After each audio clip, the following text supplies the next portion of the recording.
జై వీరబ్రహ్మ జై గోవిందమాంబ జై డేరుబి కృష్ణమాచార్య శ్రీ బ్రహ్మపదం 2025వ సంవత్సరం నవంబర్ మాసం వృశ్చిక రాశి వారి యొక్క రాశిఫలం. శివాయ బ్రహ్మణే నమ, వీరబ్రహ్మేంద్ర స్వామినే నమో నమ. ఒక విచిత్రవంతమైనటువంటి గ్రహగతిని మనం చూడబోతున్నాం. కొన్ని అంశాల్లోనేమో విజయం, మరికొన్ని అంశాల్లో అద్భుతమైనటువంటి విజయం, మరికొన్ని అంశాల్లో ఏమీ చేయలేనటువంటి పరిస్థితులు. ఇవి మీకు కాస్త విచిత్రంగా అనిపిస్తూ ఉన్న పరిస్థితులు మాత్రం అలాగే ఉంటూ ఉంటాయి. ఒకానొక సందర్భంలో మీరు ఎంతో పరిగెట్టి మీరు చేస్తున్న వృత్తి వ్యాపార సంబంధమైన అంశాల్లో కనీసం ఉద్యోగులకి వేతనాన్ని చెల్లించలేని పరిస్థితులు కూడా రావచ్చు. మీరు వింటుంది నిజమే. ప్రతి మాసంలో ప్రతి వార్షికంగా జరుగుతున్న టర్నోవర్ జరగకపోగా మీరు ఎంతో పరిగెట్టి పనిచేసినప్పటికీ కూడా ఆకస్మికమైన దురదృష్టం వల్ల వ్యాపారం సరిగ్గా నడవకపోవటం, లేదా అద్భుతంగా నడిచిన వ్యవస్థలో ఏదైనా నష్టాన్ని నివారించడానికో నష్టాన్ని పూరించడానికో అధికంగా ధనం ఖర్చు అయిపోతుంది. దీనివల్ల ఉద్యోగులకి వేతనాన్ని చెల్లించలేకపోవటం, భాగస్వామ్యులకి ఇవ్వవలసిన లాభాలు ఇవ్వలేకపోవటం, లేదా నెలవారీ ఈఎంఐలు కూడా సరిగ్గా చెల్లించలేనటువంటి పరిస్థితులు కూడా ఒక్కొక్కసారి వస్తూ ఉంటాయి. ఏమిటి ఇంత గొప్పగా కష్టపడుతున్నాం, ఇంత గొప్పగా ప్రయత్నం చేస్తున్నాం, పరిస్థితులు ఎందుకు ప్రతికూలంగా ఉన్నాయన్నటువంటి ఆలోచన కూడా మీకు కలుగుతుంది. ఇది ఒక పార్శ్వం మాత్రమే.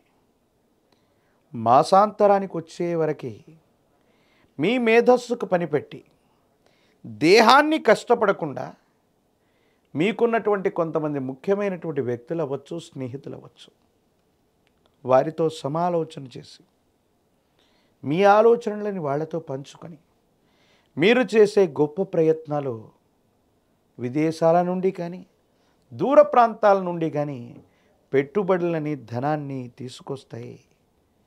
ఊహించనటువంటి అద్భుత విజయాన్ని మళ్ళీ వెంటనే మీరు సాధించేటువంటి అవకాశం ఉంది. అంటే అతివృష్టి అనావృష్టి లాంటి పరిస్థితులు మనం వినడమే తప్ప మన దైనందిన జీవితంలో ఒకే మాసంలో తీవ్రమైనటువంటి కష్టాలు ఒకవైపు, అద్భుతమైనటువంటి విజయాలు వెనువెంటనే, ఈ రెండు అంశాలని మీ జీవితంలో మీరు ఒకే మాసంలో చూసే అవకాశం కనపడుతుంటుంది. కాబట్టి వృశ్చిక రాశి జాతకుల యొక్క దైనందిన జీవితంలో మిశ్రమమైనటువంటి ఫలితాలు కలుగుతున్నాయి. కాబట్టి మీరు చేసే ప్రతి ప్రయత్నంలో కూడా తొందరపడకుండా నిదానంగా ఆలోచించి నిర్ణయం తీసుకోవటం చెప్పదగిన సూచన. అదృష్ట స్థానమైనటువంటి పంచమంలో శని భగవానుడి యొక్క పరిస్థితులు ఒకవైపు, ప్రత్యేకించి మీ యొక్క రాశి నుండి గృహస్థానం విశేషవంతమైన 4వ స్థానంలో రాహు సంబంధమైన పరిస్థితులు కొన్ని ప్రతికూలవంతమైన అనుకూలవంతమైనటువంటి మార్పులకి కారణమయ్యేటువంటి అవకాశం ఉంటుంది.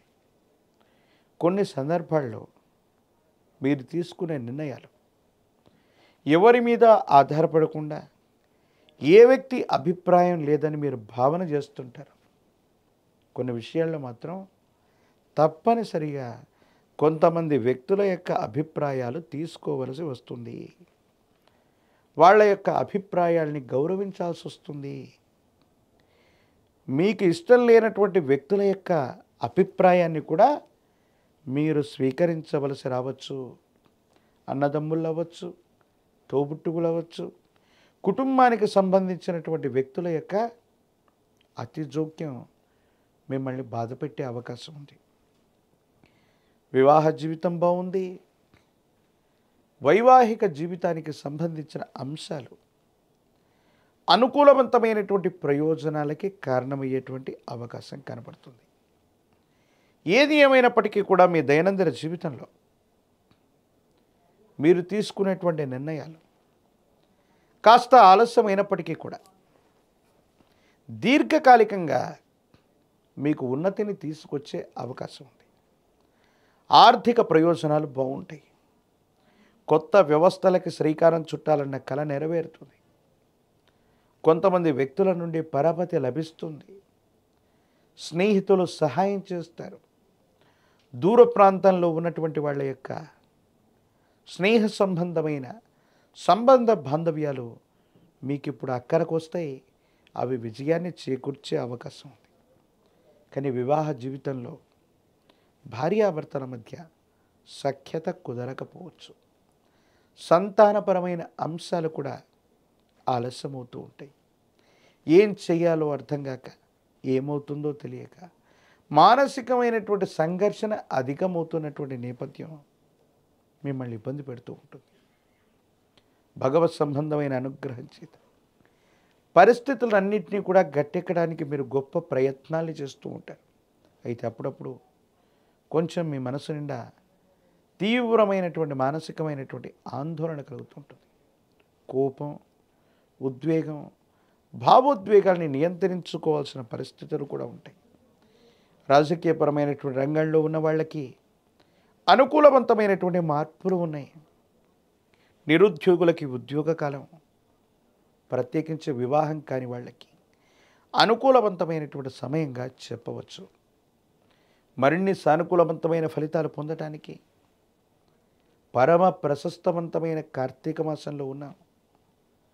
శివ కేశవులకే కాదు, ఏ దేవతామూర్తికి కూడా భేదం లేనటువంటి మహోన్నతమైనటువంటి మాసమే ఈ కార్తీక మాసం. మీకు సమీప ప్రాంగణంలోనే బజరంగ బలిగా పిలువబడుతున్నటువంటి హనుమంతుల వారిని విశేషంగా సేవించండి. స్వామివారికి కనుక తులసి దళాలతో కట్టిన మాల, తులసి మాలని స్వామివారికి సమర్పించిన, లేదా తమలపాకులతో కట్టినటువంటి మాలను స్వామివారికి అందజేసిన, 108 అరటిపళ్లతో కనుక కదలి అర్చనను చేయించిన, హనుమంతుడి యొక్క స్తోత్రాలని గనక పారాయణ చేస్తున్న, సమస్తమైనటువంటి ఇబ్బందులు తొలగిపోవటమే కాదు, అనుకూలవంతమైన ఫలితాలని మీరు తప్పకుండా పొందేటువంటి అవకాశం కనపడుతుంది. మహాకాలభైరవ రక్షని మెడలో ధరింపచేసుకోండి. సమస్తమైనటువంటి నవగ్రహ బాధలు, నరఘోష, నరదిష్టి, నరపీడలు తొలగిపోతాయి. తంత్రమాల చూర్ణాన్ని గనక స్నానం చేసే నీటిలో అనునిత్యం ఉపయోగిస్తూ ఉన్న సమస్తమైన ప్రతిబంధకాలు తొలగిపోయి దైనందిన జీవితంలో మీరు చేసే ప్రతి ప్రయత్నం కూడా సఫలీకృతమయ్యేటువంటి అవకాశం కనపడుతుంది. మరిన్ని వీడియోలు చూడటానికి గాను మన ఛానల్ని లైక్ చేయండి, షేర్ చేయండి, తప్పకుండా సబ్స్క్రైబ్ చేయండి.